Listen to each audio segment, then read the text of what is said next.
এই দেশে জিয়াউর রহমান এই বাঙালি থেকে বাংলাদেশি বানিয়ে দিয়ে গিয়েছিল। এই দেশে জিয়াউর রহমান এই জয় শ্রীরাম আর জয় বাংলার থেকে জিন্দাবাদ বানিয়ে দিয়ে গিয়েছিল। বাংলাদেশ জিন্দাবাদ। বাংলাকে যদি ধারণ করতে হয়, বাংলাকে যদি আমার মায়ের ভাষা বলতে হয়, তাহলে ইনকলাব জিন্দাবাদ চলবে না। আমরা 2 দিন ধরে বাংলাদেশে কিছু ভাষাপ্রেমী কিছু লোকজনকে দেখছি, বাংলা ভাষাপ্রেমী, যারা বাংলা ছাড়া আর কোনো কিছু বুঝে না। বাংলার জন্য তারা জীবন দিয়ে দিতে যায়। প্রায় 30 লাখ মানুষ জীবন দিয়েছিল, 2 লাখ মা বোন এই ভাষার জন্য জীবন দিয়েছিল। শুনেন বক্তব্য। 52 সালে পাকিস্তানি বাহিনীর সাথে যুদ্ধ করে তার উর্দুকে বাংলা ভাষা চাপিয়ে দেওয়ার জন্য আন্দোলন করছে, কিন্তু বাঙালি সে দমে থাকেনি। বাঙালি সেই উর্দু ভাষার উপর তারা বাংলাকে রাষ্ট্রভাষা করার জন্য যুদ্ধ করছে। 30 লক্ষ মা বোনের রক্তের বিনিময়ে আজকে আমরা এই বাংলা ভাষা অর্জন করেছি। I feel very proud. একটা বাংলাদেশি হয়ে I feel very proud. আমরা একমাত্র দেশ যে হচ্ছে ল্যাঙ্গুয়েজের জন্য আমরা আমাদের জীবন দিয়েছি, and it's so. দেখেন ইতিহাসের বিকৃতি কাকে বলে। 30 লাখ মা বোনকে বাংলাদেশের পাকিস্তানি মিলিটারি রেপ করেছে, 30 লাখকে মেরেছে আর 2 লাখকে রেপ করেছে। এই যে এক গাঁজাখুরি, এই যে এক কথা বলে বাংলাদেশের সাথে পাকিস্তানের এই সম্পর্কটাকে জীবনে কোনোদিন যেন ঠিক না হইতে পারে।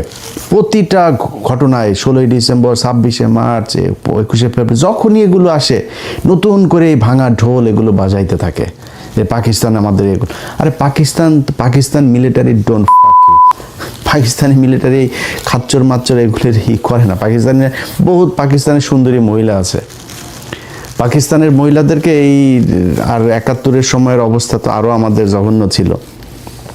তো তারপরেও যদি কারোর মারে যদি লাগায় থাকে, কারোর বোনরে যদি লাগায় থাকে, তাহলে আমাদের জানায় না, আমরা দেখবো যে পাকিস্তানের বীজ কার কোথায় কোথায় আছে, এগুলো আমাদের জানা দরকার আছে। তো এগুলি নিয়ে ভাই কথা বলতে গেলে মেজাজ খারাপ হয়ে যায়, ভাষা সংলগ্ন রাখতে পারি না, সরি। বাট এগুলো দিয়ে আপনাদেরকে প্রতিদিন ছাটার মধ্যে বাস ঢোকানো হচ্ছে এই এক রাজনীতি দিয়া। এই যে এখন বলা হচ্ছে না, এই 21শে ফেব্রুয়ারিকে নিয়ে ভাষা, আরে বাবা বাংলা আমরি, বাংলা ভাষা আমার বালের ভাষা, এই বালের ভাষারে দুচেও নাই দেশের যারা আপনারে বুঝায়, তারা চোদেও নাই তারে। কেমনে জানেন? বলি আপনারে, শুনলে অনেক কষ্ট লাগবে। আমার কথা আমি সুন্দর করে কথা বলতে পারি না, এটা আমার সমস্যা। কথা যেটা বলি ওটা মাথায় রাখেন।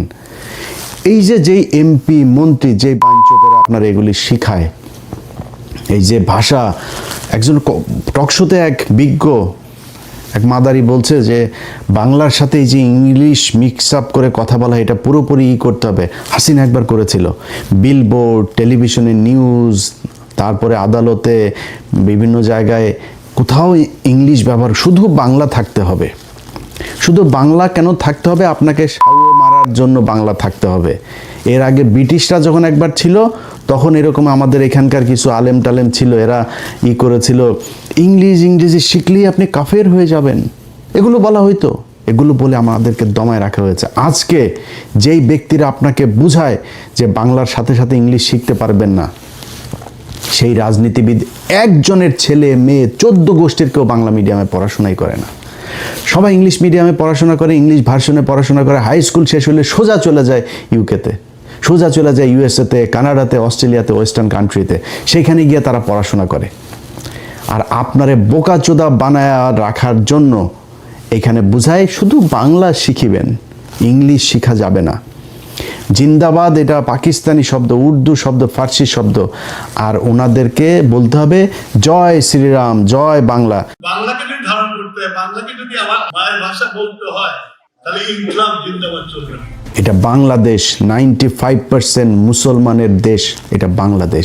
এই দেশে জিয়াউর রহমান এই বাঙালি থেকে বাংলাদেশি বানিয়ে দিয়ে গিয়েছিল। এই দেশে জিয়াউর রহমান এই জয় শ্রীরাম আর জয় বাংলার থেকে জিন্দাবাদ বানিয়ে দিয়ে গিয়েছিল। বাংলাদেশ জিন্দাবাদ।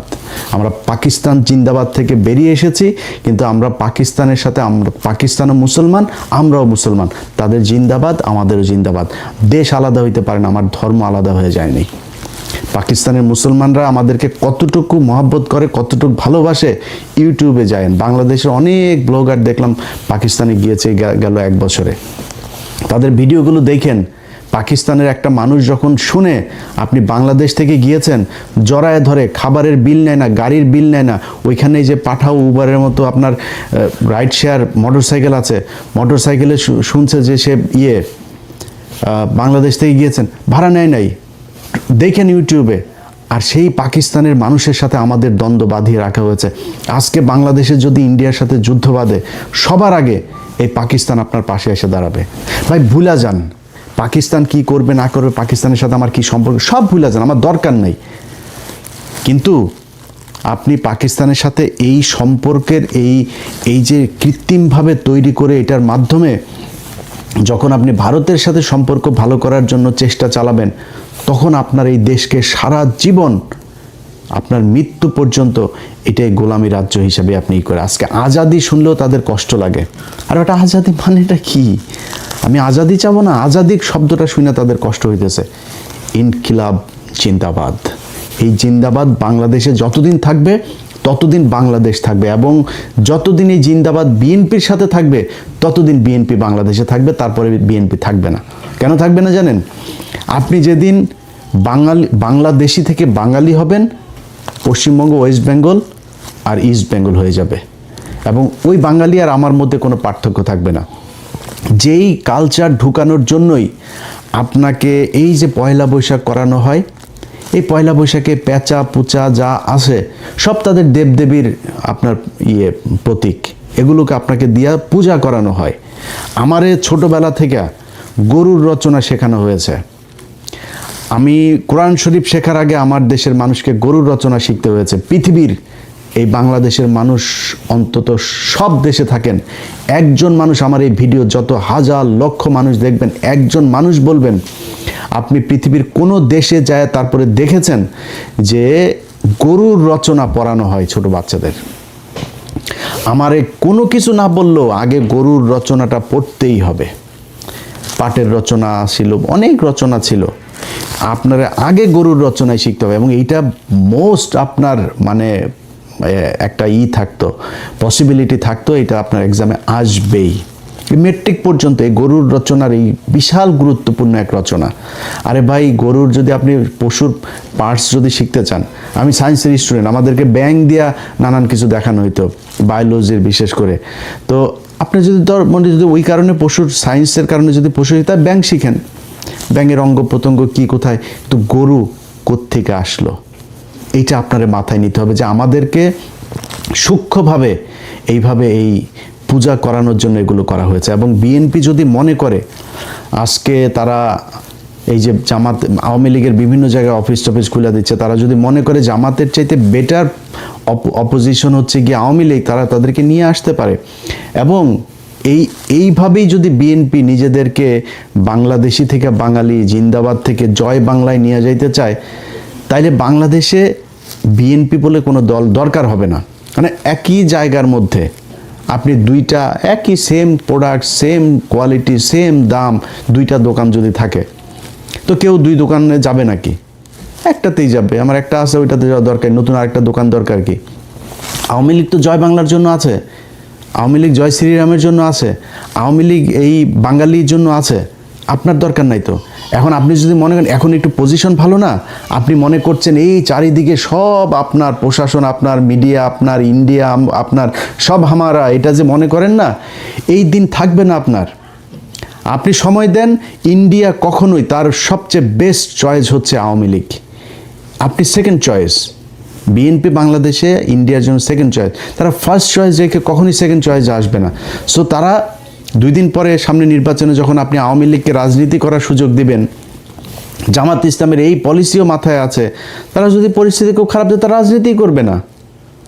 আমি এটা জামাতের মানে কেন্দ্রীয় কোনো পলিসি না, আমি জামাতের কেউ না, যেহেতু আমি তাদের কোনো একজনের সাথে কথা হচ্ছিল, মানে উনি বলছিলেন যে ভাই আমাদের বেশি চাপাচাপি করলে আমরা পলিটিক্স বাদ দিয়ে দিব, আমাদের মানুষ তৈরি করার দরকার, আমরা মানুষ তৈরি করব, 10 বছর 20 বছর 25 বছর পরে দেখা যাবে কি হয়। যদি সরে যায় আপনি আওয়ামী লীগকে নিয়ে রাজনীতি করবেন, আপনি মনে করছেন যে ও আমরা তো এখন উপরে আছি, আওয়ামী লীগ আমাদের পিছনে এসে চামচার মতো ঘুরবে। শোনেন ভাই, সরাসরি একটা কথা বলি, একটা এলাকায় 2 শ্রেণীর বাটপার আছে, একটা দুর্নীতিবাজ বাটপার এই চোর স্যাচ্চোর আছে দুইটা, একটা আওয়ামী লীগের আর একটা বিএনপির চোর স্যাচ্চোর বাটপার এগুলো সব এদের মানে দুর্নীতি করে এই চুরি করেই তাদের চলার ইচ্ছা, এই জন্যই তারা রাজনীতি করে, রাগ ঢাক রাখার কিছু নাই। কিন্তু তাদের টার্গেট হলো কি, তারা খুব ভদ্রভাবে থাকে, একটু ভদ্র কিসিমের অসহায় কিসিমের এই চোর বাটপারগুলি হলো বিএনপি করে। আর আওয়ামী লীগেরগুলো হলো দুর্ধর্ষ, তারা খুব ক্রুয়েল হয়, খুব হিংস্র হয়, এই টাইপের চোর বাটপারগুলো আওয়ামী লীগ করে। আপনি তারে প্যারালালি চলতে দিবেন আর আপনার পিছনে সে চলবে, এই ক্ষমতা আপনারও নাই, এই মিডিয়াও সেদিন থাকবে না আপনার পক্ষে, এই ইন্ডিয়াও থাকবে না, প্রশাসনও থাকবে না। সো খুব কেয়ারফুলি আপনাকে আওয়ামী লীগকে হ্যান্ডেল করতে হবে। এখন এই কারণে বললাম যে যেদিন বিএনপি জিন্দাবাদ থেকে বের হয়ে যেতে চাবে, যেদিন বাঙালি হয়ে যেতে চাবে, সেদিন বাংলাদেশে বিএনপির আর দরকার হবে না, ওই দিন মানুষ আওয়ামী লীগই বেটার হবে। এবং আওয়ামী লীগ সেটা কেমনে করতে হয় এটা খুব ভালো করে জানে, পোড়ায়া জ্বালায়া কি করা লাগে সব কিছু জানে তারা। সো ভাই, যেই জন্য এত কিছু বললাম, যে এই যে ৭১-এর ভাষা আন্দোলন আর এই যে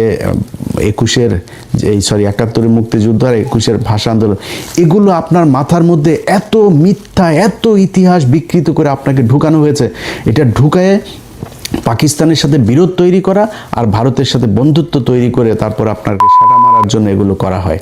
অতএব এই যে এখন নতুন সরকার এসে, হাফিজ ভাই একজন মুক্তিযোদ্ধা, হাফিজ ভাইয়ের কাছে অনুরোধ থাকবে, আমরা জানতে চাই যে কতজন মানুষ আসলে পাকিস্তান আমলে সেই যুদ্ধের সময় রেপ হয়েছিল, কতজন মারা গিয়েছিল, কতজন মুক্তিযোদ্ধা ছিল, কতজন রাজাকার ছিল, রাজাকার কারা ছিল, 14ই ডিসেম্বর কারা এই মানুষগুলোকে মেরেছে, বাংলাদেশ স্বাধীন হওয়ার পরে 30শে জানুয়ারি 1972 জহির রায়হানকে কারা গুম করেছিল, এগুলো আমরা জানতে চাই।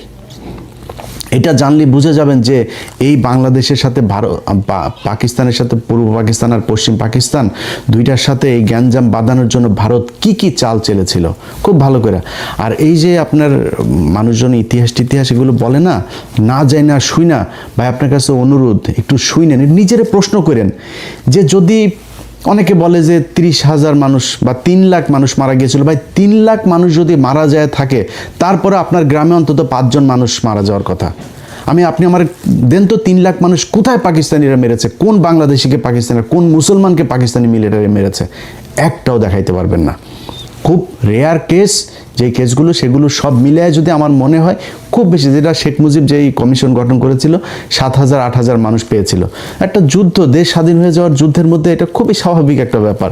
আমরা চাই না একজনও মারা যাক, একজনও রেপ হোক, আমরা চাই না, কিন্তু আমরা হিসাবটা জানতে চাই। আমরা চাই একজন মুক্তিযোদ্ধা 20,000 বেতন পায়, 20,000 না, তার ভাতা তার 20 লাখ দেয়া হোক, যদি আসলেই সে মুক্তিযোদ্ধা হয়ে থাকে। আসল মুক্তিযোদ্ধার সংখ্যাটাই আমরা জানি না। এটার নাম মুক্তিযোদ্ধার প্রেম, এটার নাম মুক্তিযুদ্ধ ভালোবাসা, কেউ করতে চায় না। কারণ কি, এইটা দিয়ে ইন্ডিয়া চায় আমাদেরকে এই যে 30 লাখ আর 2 লাখের এই গান শোনাইতে। আমরা এই গান আর শুনতে চাই না ভাই। পাকিস্তানের সাথে বাংলাদেশ জীবনে এক হবে না, এক হওয়ার দরকারও নাই। বাট পাকিস্তান আমার মুসলমান ভাই, পাকিস্তানের সাথে আমার সম্পর্ক ভালো রাখা উচিত। পাকিস্তান আমার যে কোনো সমস্যায় সবার আগে, যে ক্রিকেটে দেখেছেন না এগিয়ে এসেছে না, প্রতিটা জায়গায় আপনাকে গ্যারান্টি দিলাম পাকিস্তান সবার আগে এই বাংলাদেশের মুসলমানদের জন্য এগিয়ে আসবে। অতএব পাকিস্তানের সাথে আমার নিজের স্বার্থেই সম্পর্ক ভালো রাখতে হবে। পাকিস্তানের ভাই আমাদের দরকার না, আমার এমন কোনো ভাল নাই যে পাকিস্তান আমার কাছ থেকে নেবে। পাকিস্তানের নিউক্লিয়ার আছে, পাকিস্তানের অস্ত্র আছে, পাকিস্তান নিজে ফ্যান বানায়, মোটরসাইকেল বানায়, ইলেকট্রিক পণ্য বানায়, তার আন্তর্জাতিক মানের হসপিটাল সব আছে তার, সে আমার এখানে কেন আসবে? এই গ্যাঞ্জাম থেকে ভাই বের হয়ে আসতে হবে। আসলে যদি এই পাম শুনতে না চান, পাম শুনে যে চেতনা দেখান কোনো সমস্যা, চেতনা দেখায় না খায় মরবি, না চিকিৎসা পায় মরবি। যারা তোদের চেতনা দেয়, এই পলিটিশিয়ান কারোর ছেলে মেয়ের দেশেও থাকে না, দেশে পড়াশোনা করে না, ওরা দেশে চিকিৎসাও নেয় না, ওরা বাংলা মিডিয়ামেও পড়ে না। কোনো সরকার এই স্কুলে যায় বাংলাদেশের এই এমপি মন্ত্রী ছেলেমেয়েরা পড়াশোনা করেন, এরা সব বিদেশে পড়ে, ইংলিশ মিডিয়াম, ইংলিশ ভার্সন এখানে পড়াশোনা করে। আপনাকে বোকাচোদা বানায় রেখে দিয়েছে। আল্লাহ হাফেজ।